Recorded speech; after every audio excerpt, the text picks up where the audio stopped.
गोवा के मुख्यमंत्री प्रमोद सावंत ने राज्य के बजट को लेकर बड़ा बयान दिया और उन्होंने कहा कि यह बजट राज्य के हर वर्ग के लोगों को ध्यान में रखकर तैयार किया गया है। सीएम के मुताबिक इस बजट से युवाओं, महिलाओं और किसानों को खास फायदा होगा। सरकार ने विकास और कल्याण योजनाओं पर विशेष जोर दिया है। बजट में इंफ्रास्ट्रक्चर और पर्यटन क्षेत्र को भी प्राथमिकता दी गई है। मुख्यमंत्री ने कहा कि इन पहलों से राज्य के विकास को नई गति मिलेगी। गोवा के मुख्यमंत्री प्रमोद सावंत ने राज्य के बजट को लेकर अपनी प्रतिक्रिया दी। उन्होंने कहा कि यह बजट राज्य की पूरी जनता को ध्यान में रखकर तैयार किया है।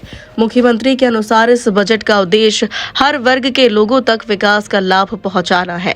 उन्होंने कहा कि युवाओं के लिए रोजगार और कौशल विकास से जुड़ी योजनाओं पर विशेष ध्यान दिया गया। साथ ही महिलाओं के सशक्तिकरण के लिए कई नई पहलें भी शामिल की गई है।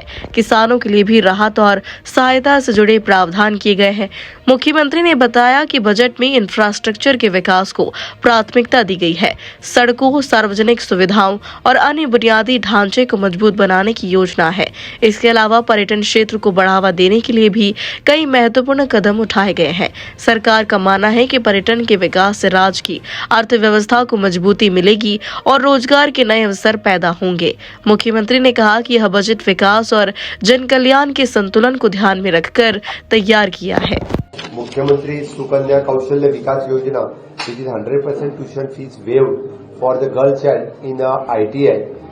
Next, the development of the Vasco city, thanks to the government of India for the 180 crores of rupees. हम ESI corporation के through we are starting with a new medical college. Then big assistant to the renewable sector for the solar energy.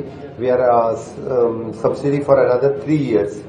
And rest all is already I have focused different मेरा flat इस नाम पे भी जो flats और जो housing cooperative society के ownership उनके पास नहीं थे, उसी तहत एक नई योजना हमने लाई है।